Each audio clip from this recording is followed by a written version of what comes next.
All right, well, none of y'all are here for the production value, so I'm gonna show you what I did already. I went ahead and grilled and cubed up some chicken, and under here is some noodles. I have some shredded mozzarella, some shredded Parmesan. This is way more than I actually need, but I'll have some for later. And some wine. This is a quarter cup of whole milk plus a quarter cup of water.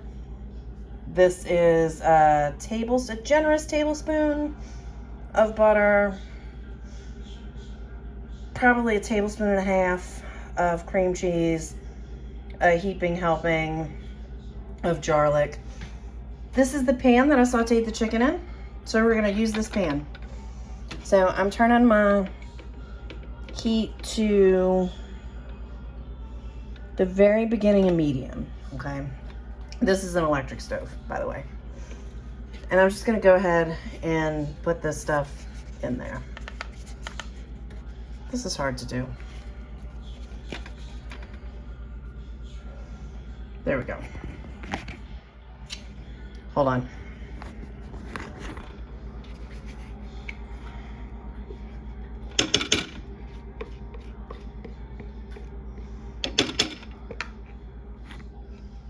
I'll figure out another solution eventually, but today's not that day.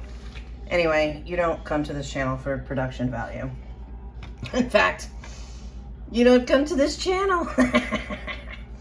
All right, so I'm melting over very low heat the butter and the cream cheese in the pan with the frond from the chicken. Now, the way I do chicken from frozen is I put it in a medium pan with a little bit of vegetable oil, and I just let it cook until a little bit of white creeps up over the sides. And then I flip it over until it's white, all, you know, cooked on the surface level all the way around.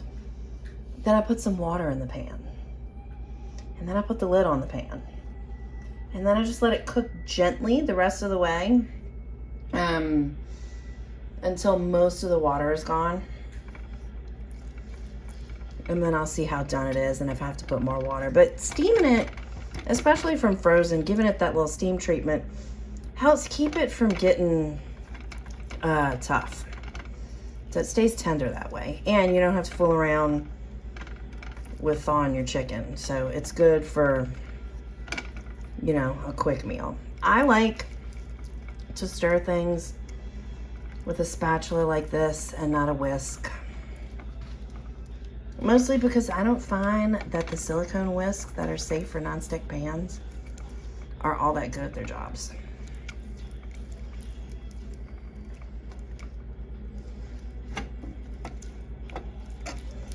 I like to put my lemon juice in about here, let it cook down a little bit. And I'm just gonna shake some in. I like a generous amount. It's probably a good, I don't know, tablespoon and a half.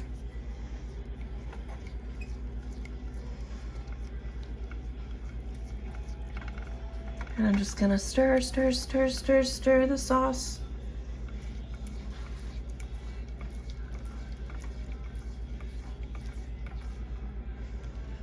Which, you know, I don't know if anybody caught that. Who am I kidding? Nobody, because nobody watches these videos. Ha ha. But that's really kind of the awesome part, is that eventually one day, at least when my kids want to start cooking the food that I make them, they will have this YouTube channel. And they will be able to make the food that I make them. And there won't be very many surprises. There are a couple of things I'm not going to put up just yet because they have secret sour cream in them.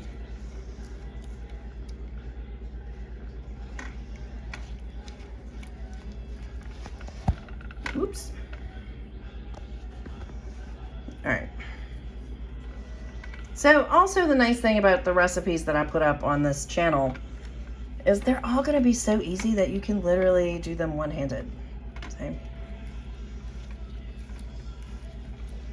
I'm going to give this a little taste. It's just me, so I'm just tasting it right from the spatula. I want more lemon. So aim for, I don't know, 2 tablespoons.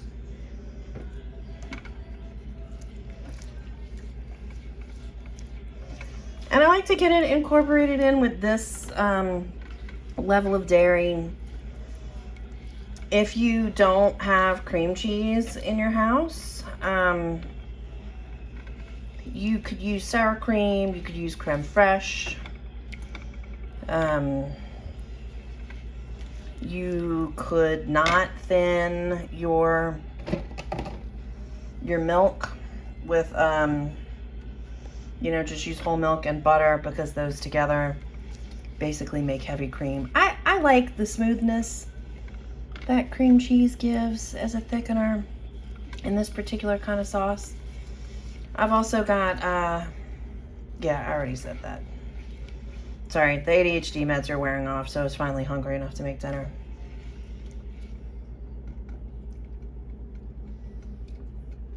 Yeah, that's what I like. That's what I like.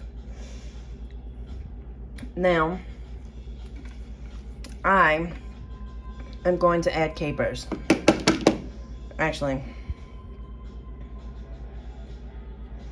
I have to go get another spoon because I used the caper spoon. So that's what we're gonna do. Please excuse the kitty's feeding area. It's pretty gross.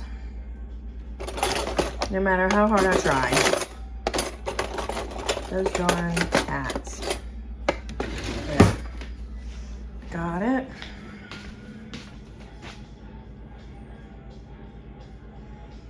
Sorry, had to adjust my headphone there. Ha ha ha. Excuse my thumb. Like, y'all, this is just ratchet. I know. But I'm trying to not let the perfect be the enemy of the good. So, here we go. You can see I just scooped out some capers. I'm pouring a little bit of caper juice in. And now I'm going to stir.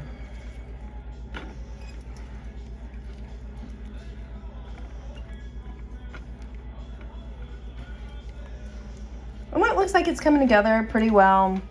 I don't see any significant lumps or bumps. So now I'm going to add some mozzarella.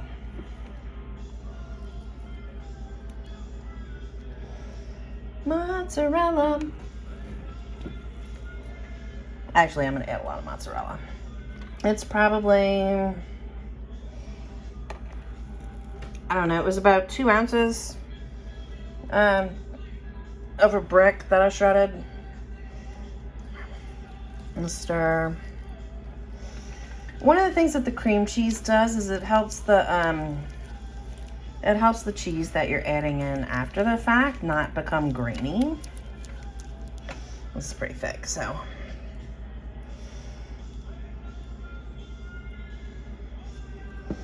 I might not need all of this milk, in which case I'll just use it to make muffins.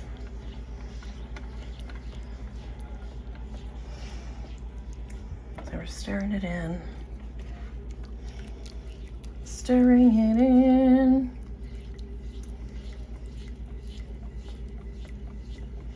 Yeah, whoops. I didn't really need that much milk.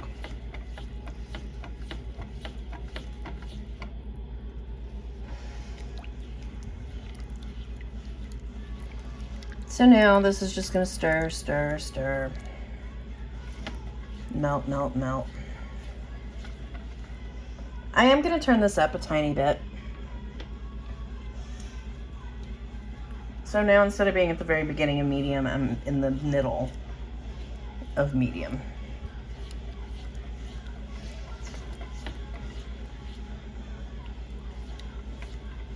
Stir, stir, stir. It's a lovely color and it smells delightful. It helps if you like, the capers are optional. You don't have to put the capers in. I have one kid that loves capers and one kid that likes the flavor of capers, but not the actual capers.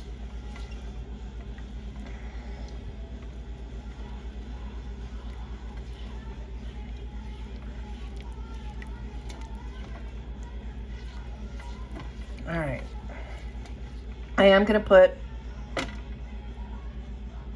do I want any wine?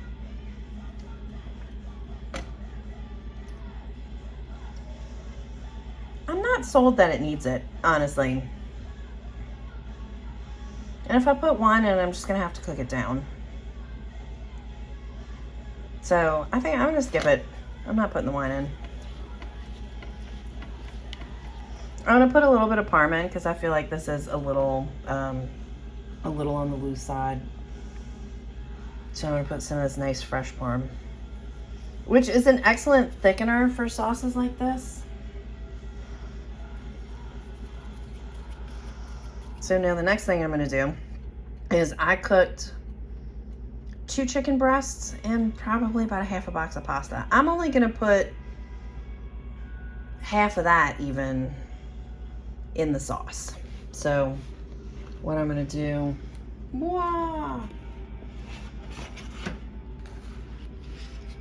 actually, who am I kidding? I'm putting it all in. All in! So there's all the chicken. That's 2 chicken breasts. And give that a little stir.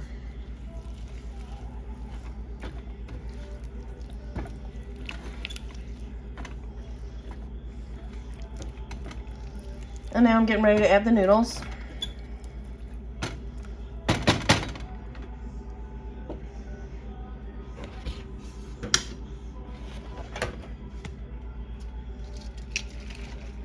Which again, it's about half a box, bag, whatever.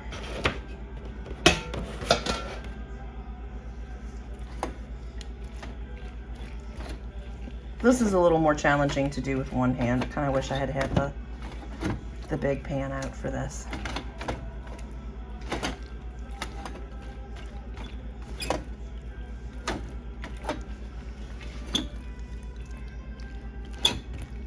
Well, there we go. It's getting coated pretty well. I actually am going to add the last little bit of milk. And then I'm going to heat this. Because it just needs to be just a little bit more fluid.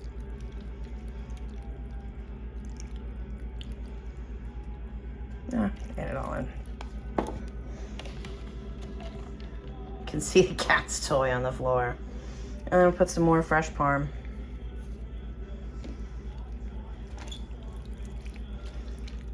Yeah, that's good. That's it. It just needed more stuff in it, I guess. Now I am gonna have to simmer this down a little bit, you know, bring it up to temperature. But yeah, I'm gonna turn the fire up, cook this down. I'm gonna bring it to a simmer, I think. Yeah, there we go. You can see the cheese. So I turned it up to medium high. There's still a little bit of mozzarella in here. And we're just gonna get that sauce to simmer. And that's gonna thicken it up. See, I should have divided this into halves and just done half. I think that would have been perfect, but whatever, y'all.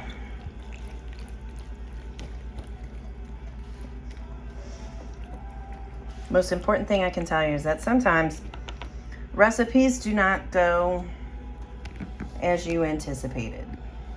So I made this sauce a little bit too thin because I put too much stuff in it. I think I'm gonna sprinkle some dill on here.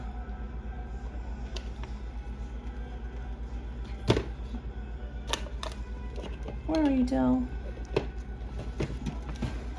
I know you're in here. Here you are.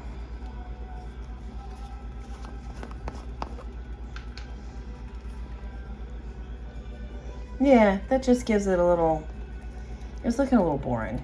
It's a little beige.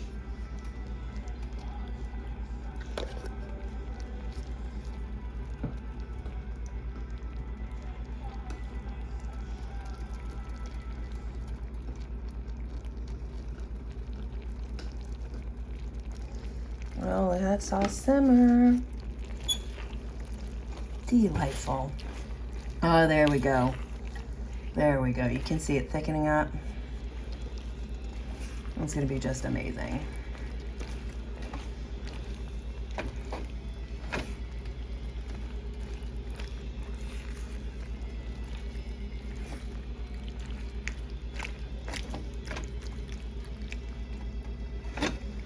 Now, if you don't have cream cheese, you can thicken with roux. If you don't have any of the cheeses, you can substitute another mild white cheese. And you don't have to use fresh parm. That just happens to be what I had in abundance. This is pretty forgiving, y'all. So I'm gonna let this simmer for, well, boil really for, I don't know, 20, 30 more seconds. Not for very long. It's milk, you know. There's a lot of dairy in this.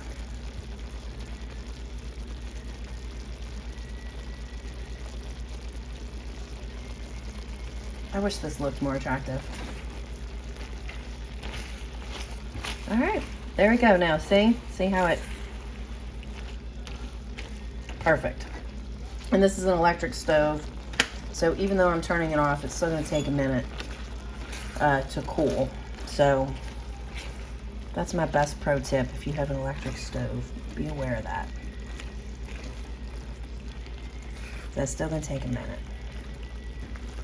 All right. So yeah, then I'm gonna dish this up in a bowl and sprinkle some container cheese on it, some, you know, shredded parm, and maybe some red pepper flakes. I don't know. I think I have some packets from the pizza place, so I'll probably use those. Anyway, enjoy your lemon cream pasta, y'all.